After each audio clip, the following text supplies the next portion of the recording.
Alexander Crowe was a name that echoed in every financial center in America.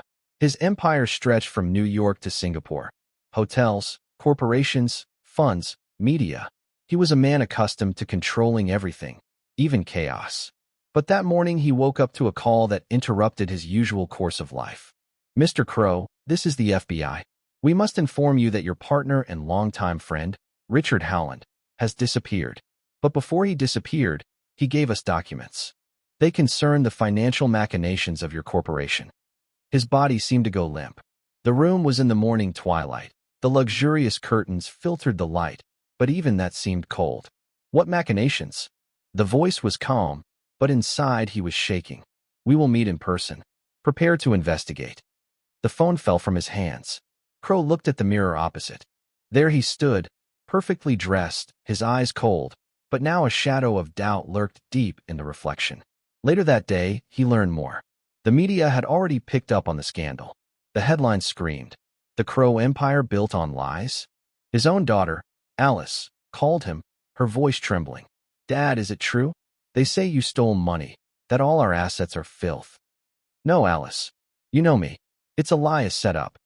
But her silence after those words was heavier than any sentence. That evening, sitting in the penthouse overlooking Manhattan, he felt the world change forever. His heart beat fast, but not from fear, from anger and powerlessness. He was used to buying decisions, putting pressure on the right people, but now the enemy was sitting somewhere inside his own home. The expensive wine darkened in the glass, but the taste was bitter. "Richard, why you? You were my brother," he thought, clenching his fist. And somewhere in this darkness, the most terrible thought arose. Perhaps everything he had been building for years really did not have the foundation he was so proud of. The finale of the act. At night he goes out onto the balcony, looks at the city, and for the first time in 30 years his hands tremble. The morning began with meetings and ended with the stock price plummeting, as if someone had thrown not only the company, but also the Crowe name off a cliff. Alex gathered lawyers, PR people, and internal security. In the office, where every line of marble repeated the geometry of power, everyone spoke as fast as a gust of wind. "We're going to sue the media," the PR director blurted out, "and demand refutations." "It's no use," the senior lawyer replied dryly. "The FBI has opened a case. At this point, the attention is on their side." "And Richard?" Alex asked, feeling his friend's name sting like a wound that never heals. "He's gone. And it seems no coincidence." By lunchtime, a commission had arrived at the office, people with stiff folders and superficial smiles.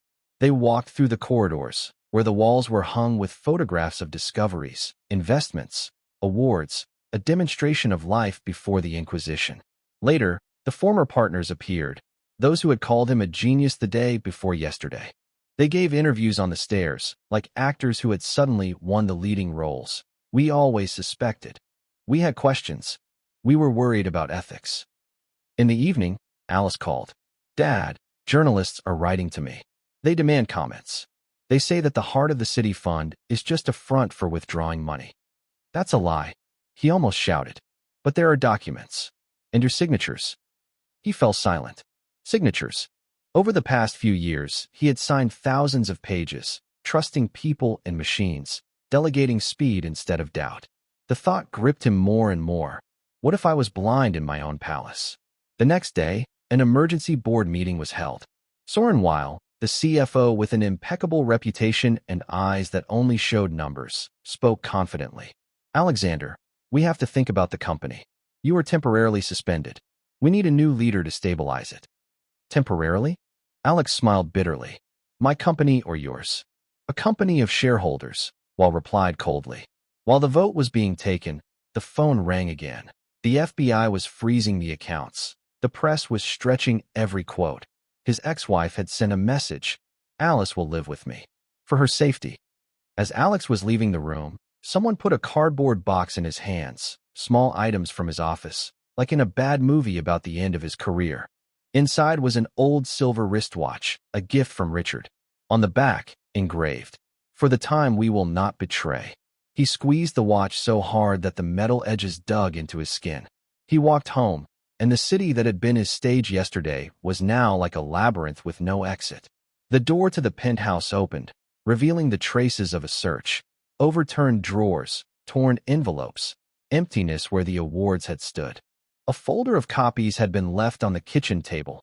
Offshore schemes, charitable fund transactions, signatures, seals. At the bottom was a copy of Richard's testimony. Entire paragraphs were blocked out in black cubes. "Did you do it, friend?" Alex whispered, and without noticing, he felt tears welling up in his eyes. At night, he dialed Alice's number. "I'm no saint," he said, "but I'm no thief. Please, believe me, at least you." "I want to believe," she replied quietly. "Prove it." When the connection was broken, he finally understood the scale of the loss. Not money, that can always be earned. He had lost his reputation, power, friends, and, most painfully, his daughter's trust. The city shimmered behind the glass like a galaxy, and for the first time he saw, the stars could be cold too. In the morning he fell asleep on the floor among the papers, in the pose of a broken man who no longer believed in his own touch with reality. He woke up to a knock on the door. Maya Rivera, an investigative journalist whose articles on corruption were read by the whole country, stood on the threshold. Usually, she was his enemy. Now she was an unexpected shadow in the daylight of the corridor. "Don't kick me out, Crow. I didn't come for the headline." "What for?" She went in, took a flash drive out of her bag, and threw it on the table among the FBI files. "Richard sent me this 3 days ago. I didn't know who to trust. Now it's up to you." They turned on the laptop. A transfer chart appeared on the screen, a chain of accounts that intertwined like the vascular system of a monster. The password file was unlocked by his date of birth. "He knew you would come here," Maya said. The video showed a nighttime meeting in some underground garage. Richard, nervous, says to the camera, "Alex, if you're watching this, then they're already leaving. I didn't drag you in out of will, but out of blindness." Vale is not just a CFO. He works for the Eclipse Trust, a shadowy network of politicians and bankers who use our fund as a pump. "Your signatures are copies. I found an algorithm." The video cut off as if its communications had been cut. "Algorithm?" Alex whispered. "Yes," Maya replied. "A program designed to forge documents. It trains on your real autographs. It's made to look legitimate." But there was a second recording in the folder, an audio file in which Alex's voice, undoubtedly his voice, commands clean up the environmental incident before the merger fails. He froze, as if he were hearing himself for the second time. Is this a fake? The first question was hope. Maya didn't look away. "No, this is a real call from 3 years ago. You covered up a chemical spill in the river without the press noticing. People got sick. The company took out money and reports, and you got the deal." He sank into a chair. His chest hurt as if the air had turned to stone. "I thought I was saving thousands of jobs. That a little lie would hold up the big truth, stability. But they turned your little lie into a system. Vale and his people made you the perfect cover, an honest face for dirty hands." Late in the evening, when the city had grown wearily quiet, Maya brought up the last file on the screen, Richard's letter to no addressee. "I betrayed only when I stopped telling the truth to myself. If I'm gone, know this. I wanted you to get out and break us all, including me." "What are you going to do?" Maya asked. "I'll call my daughter, and I'll go to the prosecutor's office. But first, I'll find Vale." He stood by the window, and in the dark glass his reflection no longer seemed like a king who had lost his crown. This was a man who had seen his own shadow and not looked away. The discovery had turned his world upside down. He was not innocent, but neither was he the demon he had been painted to be. He had to make a choice in which truth no longer equated with success. He arrived at the office without a tie, with a flash drive in his pocket and a handwritten letter to the shareholders. The ink cut the paper as surely as his decisions had once cut fates. The company's lawyers were waiting for him at the reception desk, unfamiliar, cold faces, who cared only about hourly rates. "Mr. Crow, you can't come in without notice." "I'm not giving notice. I'll be back." He walked into the conference room, where the board was already assembled. Vale sat in the center, calm as a conductor before an overture. "Alexander, this is a violation." "A violation is what you've done to my name and to our city," he interrupted. Alex turned on the projector. A web of narrations gathered on the wall. He spoke not like an orator, but like a father giving a funeral oration. without pathos, but with a truth that cut through the skin. He acknowledged his call from 3 years ago. I was wrong. I covered up a crime out of weakness, calling it responsibility. But you turned my weakness into a factory for theft. Vale smiled. Touching. But this is not a court case. Where's the evidence? Here. Alex threw the flash drive on the table. And at the prosecutor's office. And at the Chronicle, where Ms. Rivera works. It'll be on the air in 10 minutes. Vale's face changed as quickly as a stock price plummets in a panic. He pressed the phone, ordered security to escort Alex out. The doors swung open, but at that moment, not guards, but agents with warrants burst into the room. Maya had her sources, and she played flawlessly. Once Alex bought silence. Today he bought the right to speak, at the cost of everything. What followed was a marathon. Sworn testimony. Cameras that he no longer chased away but sought out. A live broadcast in which he told his daughter, Alice, I'm not a hero, but I will stop what I started. I'm giving all my assets to the Victims' Compensation Fund, and if I have to, I'll sit down. On the street, the crowd wavered between rage and sympathy.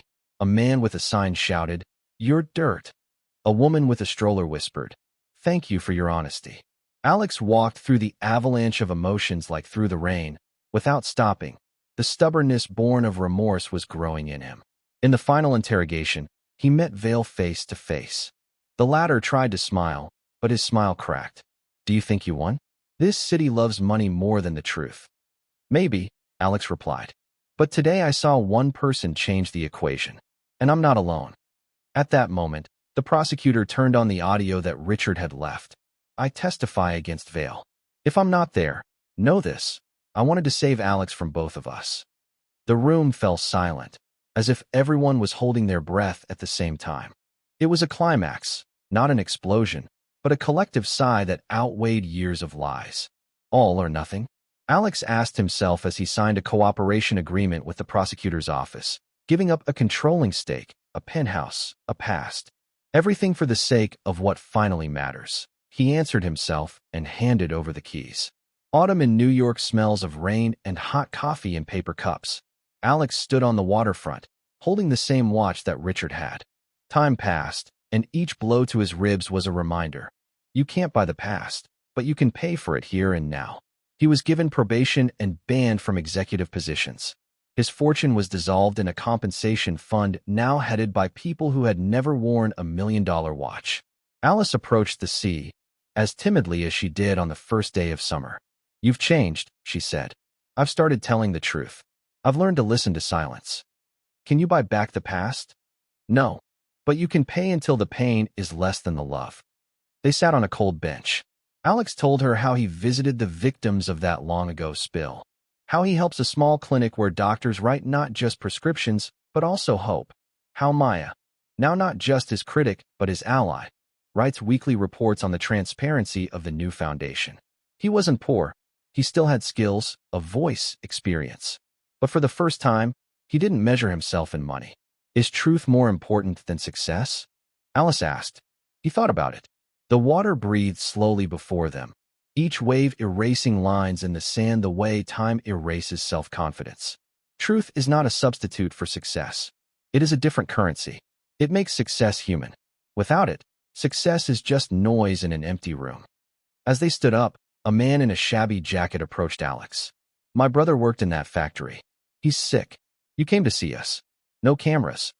Alex nodded. Thank you for not hiding, the man said and left, leaving behind a silence heavier than applause. That evening, Alex went to a small church in Brooklyn, where no one knew his name. He lit a candle for Richard. You betrayed me with the truth and saved me with it, he whispered. I keep my word, never betray time again. Going outside, he looked at the sky. The stars twinkled just as they had that night on the penthouse balcony. But now they did not seem cold. He suddenly realized, being rich and honest is possible if your wealth is not in your wallet, but in your willingness to lose everything so as not to lose yourself. Truth or success? He chose truth, and received a different kind of success that cannot be sold and cannot be taken away. Can the past be redeemed? No. But it is possible to build a future where the past ceases to command. Alex walked along the embankment, and every step echoed with the echoes of a new man. Not the emperor of an empire, but a citizen of a city who had learned to live without a throne. Far ahead, the bridge glowed, its lights forming an invisible sentence. You can still be yourself.